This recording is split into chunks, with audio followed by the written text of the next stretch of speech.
Los conjuntos.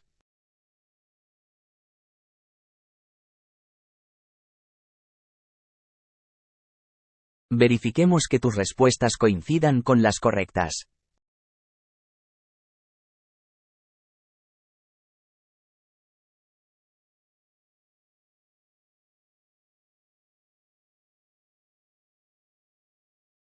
Veamos un poco de historia.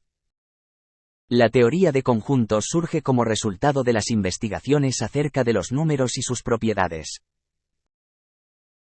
Los inicios de la teoría de conjuntos se asocian con George Cantor, quien sentó las bases para su desarrollo como teoría matemática de importancia fundamental. Después de Cantor, la teoría de conjuntos alcanzó su fundamentación definitiva.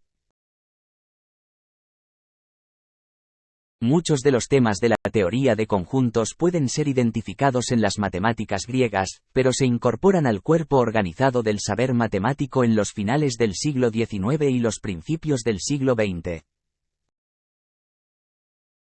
En la actualidad, el lenguaje de la teoría de conjuntos es de suma importancia para dotar a las matemáticas de un lenguaje formal, claro y preciso. Definamos un conjunto. Un conjunto es una agrupación cualquiera de objetos con una característica específica que permite determinar con certeza si un objeto pertenece o no pertenece a la agrupación. Los conjuntos se nombran con letras mayúsculas como A, B, C, X, Y, Z. Los objetos que forman parte de un conjunto se llaman elementos y estos se simbolizan con letras minúsculas. Sigamos conociendo un poco más acerca de los conjuntos. ¿Cómo se determina un conjunto?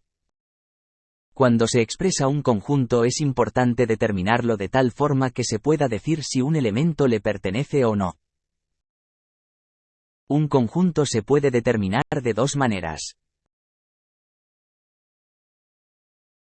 Por extensión, nombrando uno a uno todos los elementos del conjunto si se conoce. Por ejemplo, el conjunto A tiene los elementos amarillo, azul y rojo. Por extensión se expresa así. Nótese que se empieza escribiendo el nombre del conjunto con la letra mayúscula A, seguido del signo igual y los elementos separados por coma encerrados en llaves. Por comprensión, nombrando la característica o propiedad común a todos los elementos. Por ejemplo, si queremos expresar por comprensión el conjunto anterior, debemos encontrar la característica que comparten todos los elementos de ese conjunto. En este caso, una característica puede ser los colores primarios.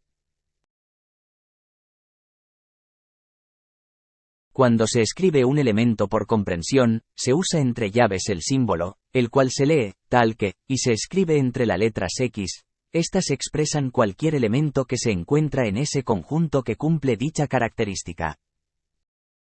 Tener en cuenta que, cuando un conjunto se nombra por comprensión, es importante enunciar la característica con tal precisión, que permita identificar cada uno de los elementos que hacen parte del conjunto.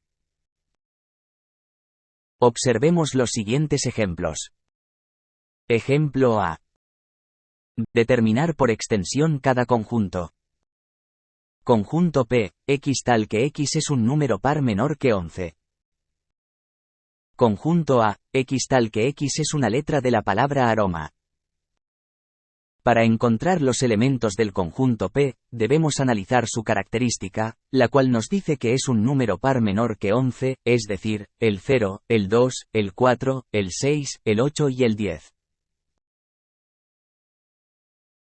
Ahora, para encontrar los elementos de A, nos dice que es una letra de la palabra aroma, es decir, los elementos son las letras A, R, O y M. Como la letra A se encuentra dos veces, se puede escribir una sola vez. Ejemplo B. Determinar por comprensión cada conjunto.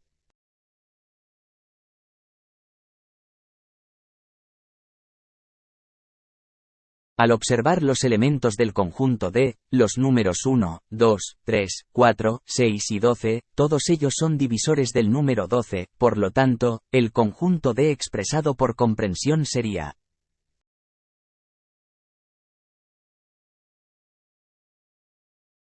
los elementos del conjunto C, pato, pavo, ganso, codorniz y pollo, se puede decir que su característica principal es que son aves de corral, por lo tanto, el conjunto C expresado por comprensión es: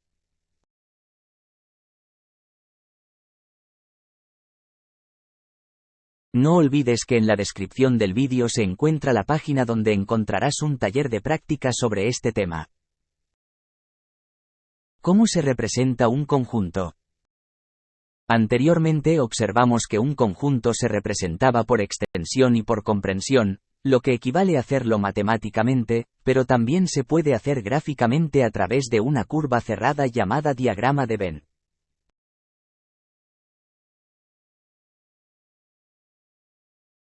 Los diagramas de Venn fueron creados por John Venn, matemático y filósofo inglés, quien con su uso provocó un gran revuelo en el mundo de la lógica formal.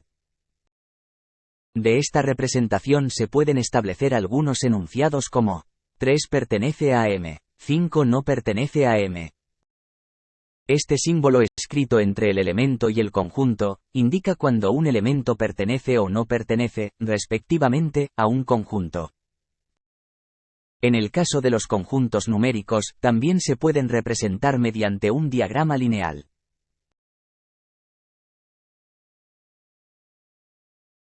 Clasificación de conjuntos.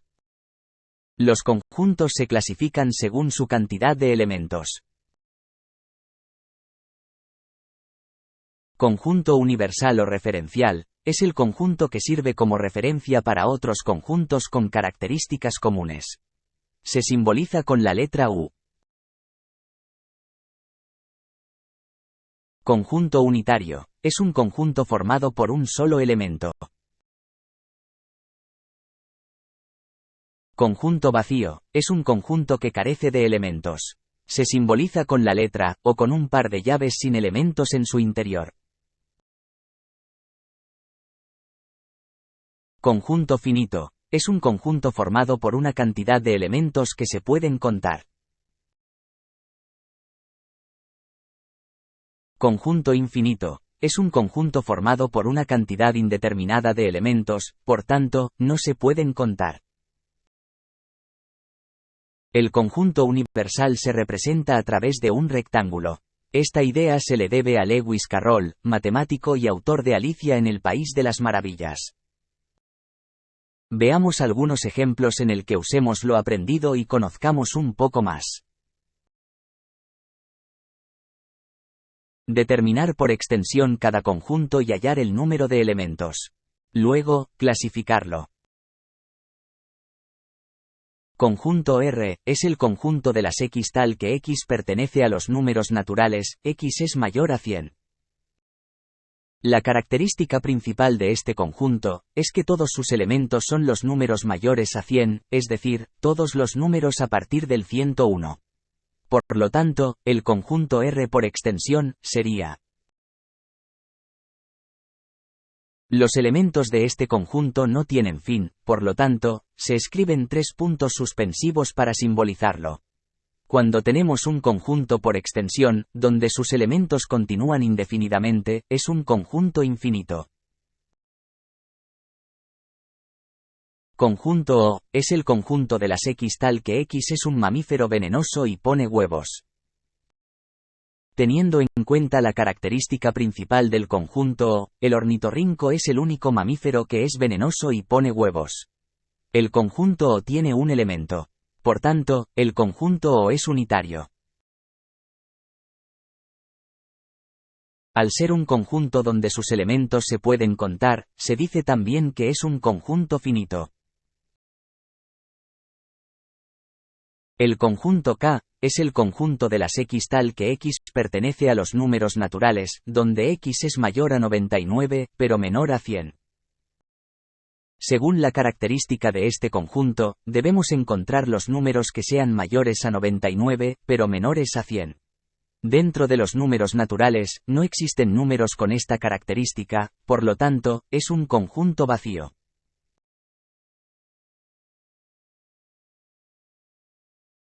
El conjunto L es el conjunto de las X tal que X pertenece a los números naturales, donde X es un divisor de 28. En este caso, debemos encontrar los números que dividan exactamente a 28, estos son, el 1, el 2, el 4, el 7, el 14 y el mismo 28. La cantidad de elementos del conjunto L se pueden contar, por lo tanto, se dice que es un conjunto finito. Los conjuntos R, K y L tienen un conjunto universal o referencial, es decir, del cual surgen estos conjuntos. Este es el conjunto de los números naturales. Hasta este momento, hemos visto el concepto de conjunto, su determinación, su representación y su clasificación. Los invito a resolver el reto número 5. Hasta pronto.